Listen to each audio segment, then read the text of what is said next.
जय सिया राम। सब सुख लाए तुम्हारी सरना, तुम रक्षक काहुक डरना। बाबा नीम करोली जी महाराज में वो अलौकिक शक्तियाँ हैं जिसके जरिए व्यक्ति के भाग्य को भी बदला जा सकता है। प्रारब्ध की वजह से चाहे कितना भी दुख मिल रहा हो, लेकिन बाबा नीम करोली जी महाराज की कृपा हो जाए, वो प्रसन्न हो जाए तो सब ठीक हो जाता है। एक प्रसंग है जिसमें बाबा ने ज्योतिषी की भविष्यवाणी को बदल दिया।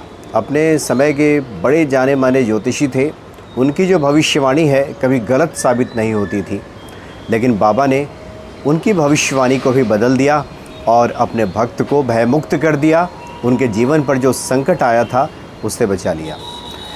बाबा उत्तर प्रदेश के कई शहरों में अक्सर जाया करते थे। मैनपुरी भी जाते थे, उत्तर प्रदेश का जो मैनपुरी शहर है, और वहाँ उनके एक भक्त रहते थे, राम रतन वर्मा जी।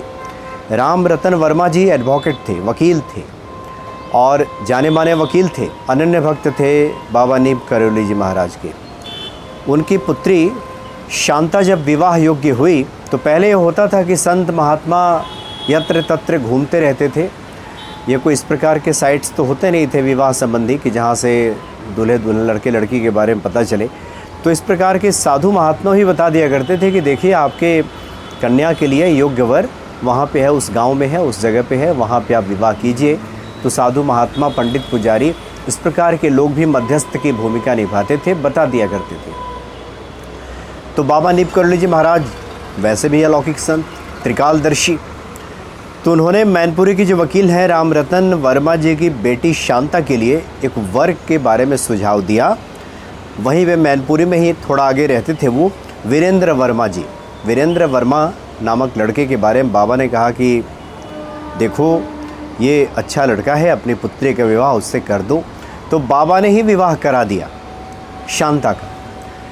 लेकिन शांता चूँकि मांगलिक थी, और आमतौर पे होता है कि जो ज्योतिषी हैं वो बताते हैं कि अगर कन्या मंगली हो तो मंगली लड़के से विवाह करना चाहिए। जो कि आजकल बताया जाता है कि अगर लड़की 27 साल की हो गई है, उसके ऊपर उम्र हो गई है, तो फिर आप मंगली से नहीं भी हो तो कुछ जो योग है वो ग्रह वो कट जाता है। लेकिन पहले तो विवाह भी बहुत पहले हो जाया करता था। तो शांता चूँकि मंगली थी और विवाह के समय कुंडली देखा नहीं गया, चूँकि बाबा जब कह रहे हैं तो फिर ऐसे में कौन कुंडली के बारे में सोचे।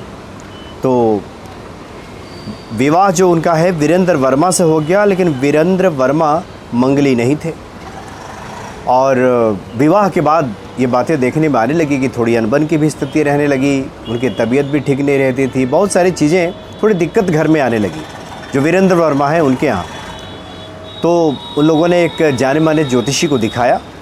तो ज्योतिषी ने जब देखा कुंडली तो बताया कि वीरेंद्र वर्मा की जो पत्नी है वो तो मंगली हैं और कायदे से इनका विवाह किसी मंगली से होना चाहिए था। कोई इसका उपाय भी नहीं कराया गया है, कोई पूजा पाठ भी नहीं कराया गया है, जिसकी वजह से इनके जीवन पे संकट है। और ज्योतिषी ने सलाह दिया कि पानी से बचें, जल में न जाएं। ठीक 4 साल के बाद हो सकता है कि इस प्रकार का योग बन रहा है कि जल में डूब करके इनकी मृत्यु हो सकती है। इसलिए किसी सरोवर में, पोखर में, नदी तालाब में नहाने न जाएं। उन दिनों में लोग काफ़ी नदी तालाब में नहाने चले जाया करते थे, काफ़ी लोग नदी तालाब में नहाते थे। बाबा भी जहाँ रहते थे और आसपास में गंगा नदी या कोई अन्य सरोवर रहा तो बाबा चले जाते थे स्नान करने के लिए। तो ये कहा ज्योतिषी ने विशेष तौर पे कि संकट है, कुछ उपाय भी बता दिया और कहा कि 4 साल के बाद ये दिक्कत आ जाएगी, बचें, ये नदी में ना नहाएं। तो ऐसा ही किया जाने लगा। उनको बताया गया कि जहाँ कहीं भी बारिश हो रही हो या फिर नदी तालाब हो, उनसे उनको दूर रखा जाने लगा।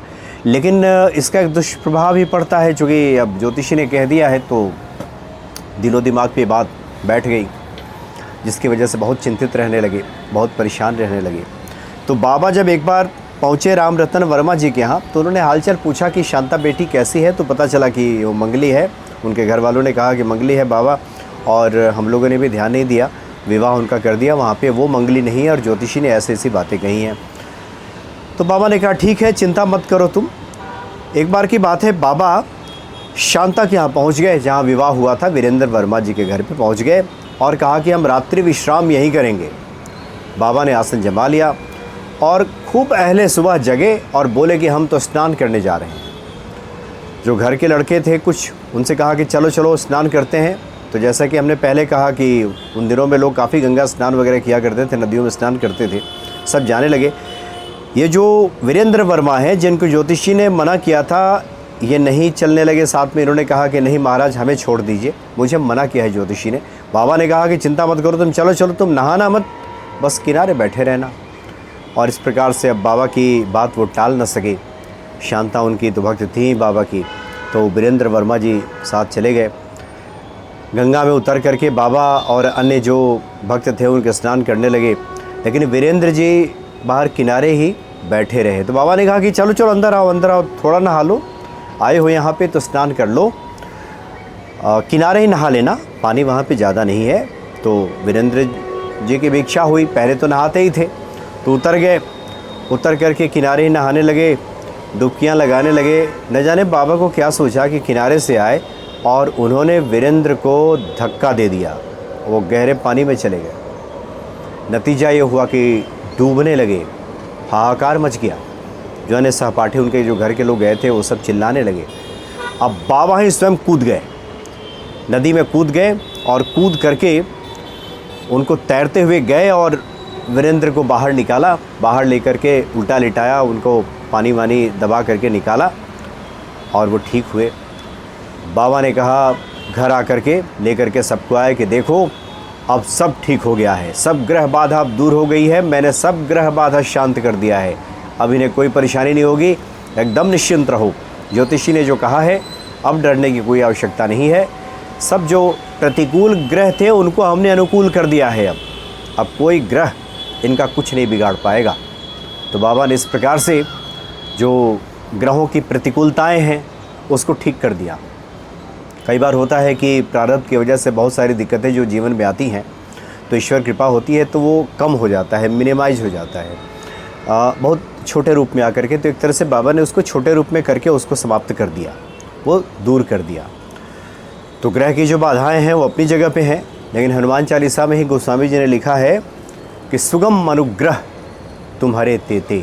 हनुमान जी जिस पर कृपा कर देते हैं उस पर सभी ग्रहों की अनुकूलता भी प्राप्त हो जाती है। हनुमान जी के अनुग्रह से सभी जो ग्रह हैं वो शांत हो जाते हैं, उत्पात मचाना बंद कर देते हैं और व्यक्ति के जीवन में आनंद ही आनंद आ जाता है। तो बड़े अलौकिक संत हैं बाबा नीम करोली जी महाराज। एक बार कोई उन पर भरोसा करके, विश्वास करके उनके चरण पकड़ ले, उनके सानिध्य में रहे, उन पर भरोसा करे, तो बहुत से इस प्रकार के प्रसंग हैं। आज भी इस तरह की बातें सामने आती हैं, भक्त लिख करके भेजते हैं। उन संस्मरणों को भी हम आगे सुनाया करेंगे, जिसमें यह स्पष्ट होता है कि जीवन के संकट को बाबा ने किस प्रकार से दूर कर दिया। बहुत सारी समस्याओं का निराकरण तुरंत का तुरंत बाबा कर देते हैं। तो बड़े अलौकिक हैं, बड़े अद्भुत हैं बाबा नीम करोली जी महाराज। एक से एक उनके प्रसंग हैं, सुनने पढ़ने के बाद उनके प्रति जो भक्ति है, ये आस्था है, विश्वास और मजबूत हो जाता है और दृढ़ हो जाता है। जय सिया राम।